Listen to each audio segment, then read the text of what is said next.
Here we are.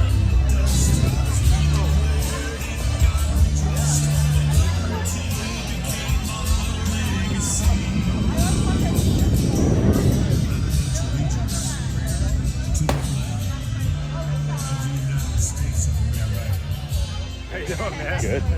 Good way to get around. Yes, it is.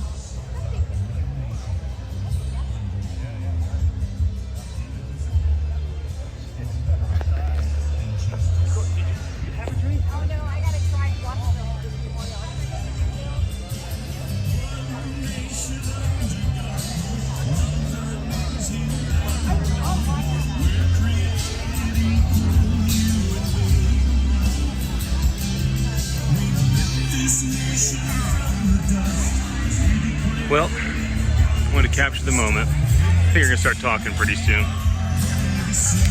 So I'll probably start doing some video without it being on my face.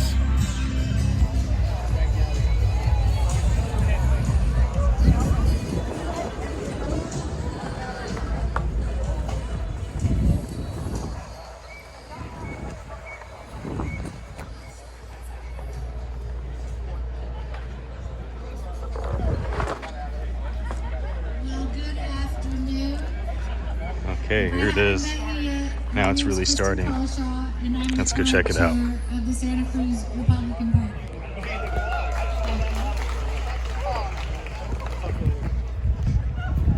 If this is your first time to any Republican event, you'll find out really soon that we start all of our events with a prayer and the Pledge of Allegiance.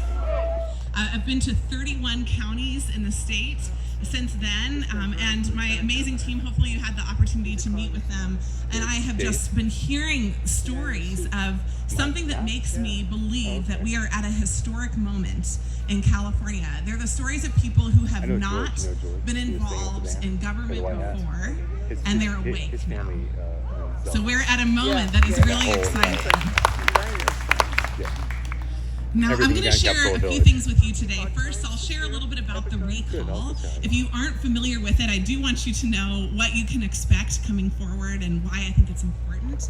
I'll share a little bit about my background. I'll also share what I plan to do with the state of California when and if I win this election. And finally, I'll share at the end about how you can get involved.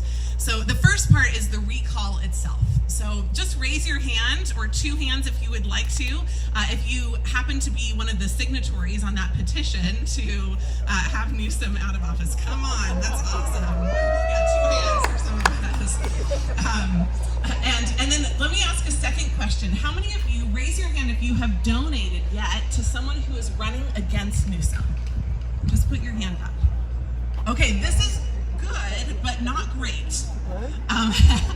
And today you'll have an opportunity to do that for myself or for anyone who's running against Newsom, and I'll talk a little bit at the end about why that's important. But the theme of what I want to talk about today is the importance of moving from where we have been, which is against Gavin Newsom, right, and against what's happening in the state of California, toward the future of what we need to build in the state here. Because I am convinced that there are people that are not historical forever Republicans that don't understand what a different future in the state could look like. And I really want to understand and help them understand what that vision looks like. So just a little bit about the recall. It's a 2-question ballot. Question 1, Newsom, yes or no? That's right, baby. Except on the recall, you actually have to answer yes. Okay, because the question is worded, do you want to recall Gavin Newsom? So just pay it, yeah, there we go. So we don't have to pay attention to that. We don't want to have any confusion on that question. And then the second question is, who do you want to replace him? For that question, there will be no primary and no runoff. So there will be 10 to 100 to who knows how many of us that are running in that race. Now, right now, there are only a couple of us that have been running a professional campaign that are fundraising. It's unlikely that we will split the vote 100 ways. But right now, it is really important for you to pay attention to a couple of the people that you really think could go the distance. I believe that I'm one of them, and I'm excited to share why today with you. But whoever you vote for on question 2, whoever wins that, provided we get to question 1, 50 or more %, becomes the new governor of California. 9% of the vote, 42% of the vote, like Schwarzenegger got. It doesn't have to even be 50% of the vote. And so what I'm going to share with you today is a little bit about my background and why I believe that it's important that we take a building approach to the future of the state, because the person who will be in office is representative of all Californians, not just the 19% or the 42% that vote for them. And I believe that the person that will win this race is the one that best represents what that looks like. So about me, I'm a mom of 3. I have an 8, a 4, and a 2-year-old. They are all boys, and I have a dinner bell. So I send them outside on our ranch, and then I call them back inside in the evening. That's one way that I can keep a couch that I don't have to clean every week. And I have a very joyful life. I live on this working ranch with my husband. We have a couple of businesses. My primary business is a small tech services firm. Four-wheel drive one. Universities and consulting firms. And I've been really successful in my business career. I started as a consultant. I built 2 companies, and then I bought this company 9 years ago. And for my entire life, I imagined that was what I would do. Build companies and buy companies. I love to see things grow. Until last year, when Newsom closed down schools, I just have said, you cannot make a mom mad. That is like waking a sleeping bear. And the moms are who are powering what is happening in California right now and in our nation. It's the moms that are saying, we were busy raising our families, and now we're raising them in a future that is uncertain. We have to create the future that we want. So that was how I got active. I started to say there must be a different way that we could do this. I built a COVID model about how I would manage the state. And I started to say somebody should do something. California is mismanaged. Somebody should do something. And after I, instead of making sourdough, started to look at the budget in California last year, that's like reading a nightmare, guys. What we're spending our money on. You know that over 40% of our spending is on education. What does that make it? The most important priority for the state is what it should be. But we undervalue the very things like the future of our state, our kids, our businesses, and more. So then I did a little bit more digging. Do you know what percentage of our legislature has ever owned or operated a business? You guys are not very generous. Okay, you said 0.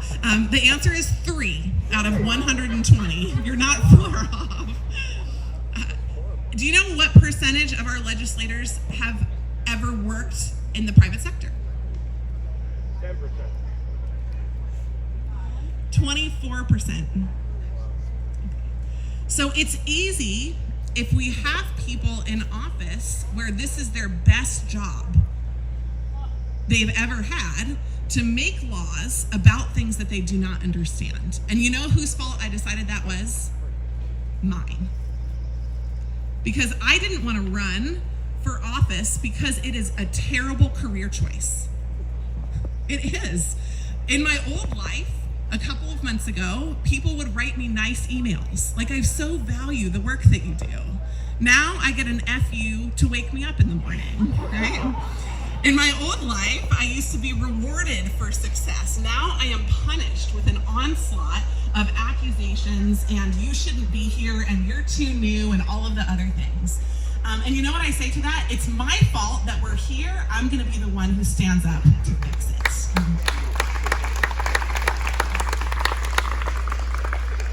So what do we do next? Well, after considering with my family the ultimate cost, but really, I think what we should talk about is not the word politics, but the word public service. That's what this can and should be. And behind me, we need to raise up an army of people that say, I could give 4 years to serve. I could give 8 years to serve. This is something that I can and should do. But I started to think about, if I serve, what do I want to see? So I came up with 3 things.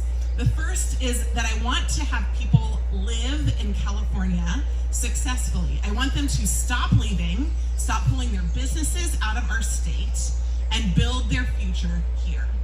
And there's 3 ways that we can do that. Yeah, you can clap for that. crisis that we face in our state. There are three main things that they've told me, the people that have left and the ones that are thinking of leaving, which if that's you, don't leave. We're gonna do this. It's gonna be great. But the first is education. We need an education system that is not hijacked. Do you know that we have 18 people on our curriculum committee in the state of California? Do you know where 10 of them are from? One county, LA County. So a majority can vote through curriculum from one county in California. And I didn't know that until a few weeks ago. We should not be okay with that kind of process in our state. And we can fix it. But there's more. We need a criminal justice system that calls crimes crimes. Thank you. And protects property owners, people that own the homes, the cars, and the businesses of our state. And finally, we need sufficient housing. I don't use the word affordable housing because that's like a dirty government thing. But we need enough building in our state. And do you know why? Because here's one of the problems that we've had. We have celebrated when our house prices have gone up. We've been like, look at us, we were smart to buy in, right? We have Prop 13 to protect us on our taxes. But who is gonna work in our businesses, you guys?